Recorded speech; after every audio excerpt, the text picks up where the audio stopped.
Nepal MBBS 2024 का application form release हो चुका है। जी हाँ, कल नेपाल ने medical education commission of Nepal ने एमबीबीएस 2024 के लिए अपना एप्लीकेशन फॉर्म रिलीज कर दिया है। यूजुअली ऐसा होता था जब इंडिया की काउंसलिंग खत्म होती थी उसके बाद नेपाल का एडमिशन प्रोसेस स्टार्ट होता था। एप्लीकेशन फॉर्म पहले आ जाता था बट काउंसलिंग तब स्टार्ट होती थी। बट सरप्राइजिंगली दिस ईयर उन्होंने नीट का रिजल्ट आने के एक हफ्ते के अंदर ही एप्लीकेशन फॉर्म रिलीज कर दिया है। नमस्कार दोस्तों, मैं संजय कौशिक, आपका नीट काउंसलिंग एक्सपर्ट, अपने चैनल ग्लोबल पढ़ो पर आपका स्वागत करता हूं। अगर आप चैनल पहली बार देख रहे हैं तो सब्सक्राइब कर दें और बेल आइकन प्रेस कर दें ताकि आपको रेगुलर इनपुट्स मिलते रहें। तो फ्रेंड्स, मैं बताता हूं आपको, नेपाल एमबीबीएस का एप्लीकेशन फॉर्म रिलीज हो चुका है। अगर आपका नीट स्कोर 250 से 300 के बीच में है तो आपको इंडिया में अच्छा कॉलेज मिलने की पॉसिबिलिटी बहुत कम है। नेपाल के कॉलेजेस काफ़ी अच्छे कॉलेजेस हैं। कई कॉलेज ऐसे हैं जो इंडिया के अच्छे कॉलेज से बेटर हैं। नेपाल का कॉलेज जिसकी फीस स्ट्रक्चर अप्रॉक्सीमेटली 50 लाख से स्टार्ट होकर के लगभग 65-68 लाख पर ख़त्म हो जाती है। जो कॉलेज 60 लाख या 55 लाख के हैं उन कॉलेज को आप इंडिया से कंपेयर कर सकते हैं जिनकी फीस इंडिया में लगभग 90 लाख से 1 करोड़ के बीच होती है। नेपाल में एप्लीकेशन फॉर्म भरने के लिए दो कैटेगरी होती हैं, सब कैटेगरी 1 एंड सब कैटेगरी 2। सब कैटेगरी 1 में वो लोग आते हैं जो नीट में इंडिया में क्वालिफाई नहीं कर पाए हैं, तो उनको वहाँ का नेपाल का एंट्रेंस एग्जामिनेशन देना पड़ता है, उसमें क्वालिफाई होना पड़ता है। अगर आप क्वालिफाई कर जाते हैं तो नेपाल में एडमिशन के लिए आप एलिजिबल होते हैं। उसके बाद काउंसलिंग प्रोसेस होता है, फिर आपको वहीं पर सीट अलॉट होती है। लेकिन एक सब कैटेगरी 2 होती है कि अगर आपने नीट में क्वालिफाई कर लिया है, मिनिमम स्कोर आपने 2024 में 164 आ गया है आपका, तो आपको डायरेक्ट एडमिशन नेपाल में मिल सकता है जिसके लिए आप एलिजिबल हैं। उसके लिए आपको नेपाल का एंट्रेंस एग्जामिनेशन देने की ज़रूरत नहीं है। तो सब कैटेगरी 1 सब कैटेगरी 2 की ये डिटेल हो गई है। इसके बाद आता है एग्जामिनेशन, इसमें 17 अगस्त को होगा। टाइम ड्यूरेशन दोस्तों 3 आवर्स की होती है, जो सुबह 11 बजे से स्टार्ट होकर के दोपहर को 2 बजे तक चलेगा।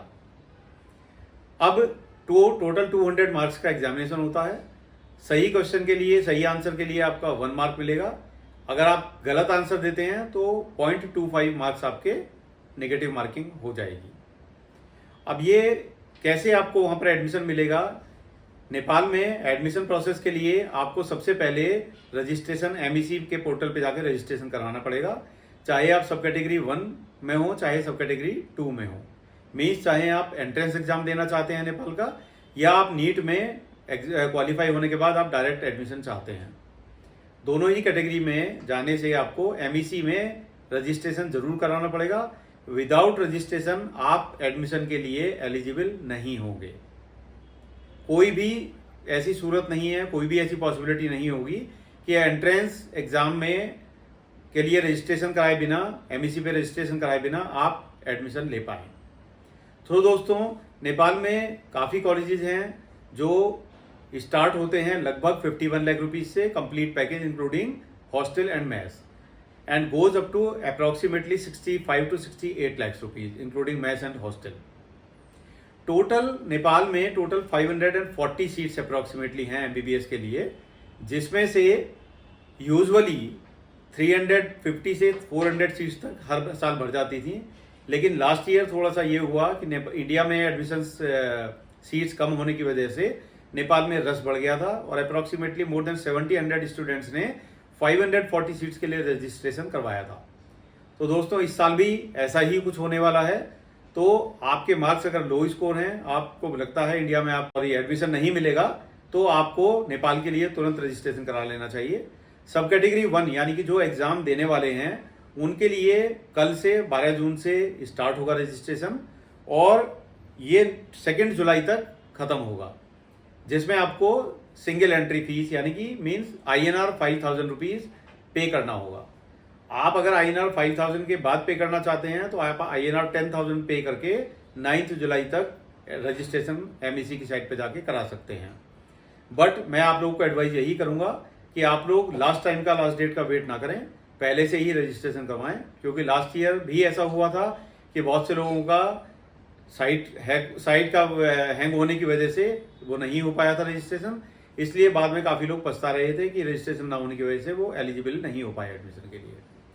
अगर आपने नीट 2024 दिया है लेकिन उसमें क्वालिफाई नहीं कर पाए हैं तो बट आपने नीट 2023 की दिया था और उसमें आप क्वालिफाइड थे जनरल कैटेगरी में, तो भी आप नेपाल का एंट्रेंस एग्जाम दे करके अगर आप उसमें क्वालिफाई हो जाते हैं तो नेपाल में एडमिशन के लिए आप एलिजिबल होंगे और नेपाल में एमबीबीएस का कोर्स कंप्लीट करने के बाद वापस इंडिया में आकर आप अपनी इंटर्नशिप कंप्लीट करके एंट्रेंस एग्जाम दे करके आप एमसीआई एनएमसी में रजिस्ट्रेशन करा करके पीजी के लिए एलिजिबल हो सकते हैं।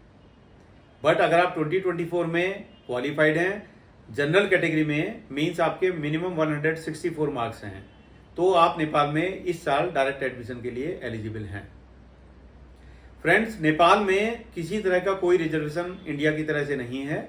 मींस जैसे अगर आप SC ST रिजर्वेशन कैटेगरी या पीडब्ल्यूडी या आप फिजिकली हैंडीकैप कैटेगरी से बिलोंग करते हैं तो आपको तब भी मिनिमम 164 मार्क्स ही आपके होने चाहिए, तभी आप नेपाल में एडमिशन के लिए डायरेक्ट सीट के लिए एलिजिबल होंगे।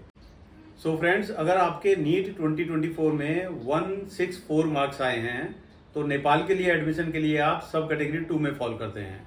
सब कैटेगरी 2 के लिए भी रजिस्ट्रेशन MEC के लिए कल से ही स्टार्ट होता है, बट आपके लिए लास्ट डेट 24 जुलाई होगी, जिसमें आप 5000 रुपीज़ इंडियन करेंसी में पे करके रजिस्ट्रेशन करा सकते हैं। बट आप रजिस्ट्रेशन 31 जुलाई तक भी करा सकते हैं, बट 24 जुलाई के बाद आपको INR 10,000 रुपीज़ रजिस्ट्रेशन के लिए पे करना पड़ेगा, जो कि यूजुअल अमाउंट से डबल अमाउंट होगा। तो दोस्तों, आप रजिस्ट्रेशन अपना कराना स्टार्ट कर सकते हैं। किसी भी तरह की कोई एडमिशन गाइडेंस की आपको हेल्प या सपोर्ट की ज़रूरत है तो नीचे दिए गए नंबर पर आप मुझसे संजय कौशिक से संपर्क कर सकते हैं। यूजुअली दोस्तों मैं कमेंट्स कम ही देखता हूँ, तो बेटर होगा आप डायरेक्ट मुझे नंबर पे कॉल भी कर सकते हैं या व्हाट्सएप कर सकते हैं। मैं आपका रेगुलर आपको गाइड करता रहूँगा। रेगुलर इनपुट्स के लिए आप सब्सक्राइब कर सकते हैं, बेल आइकन प्रेस कर सकते हैं, सो दैट आपको रेगुलर इनपुट्स मिलते रहें। तो बने रहिए globalpado.com के साथ।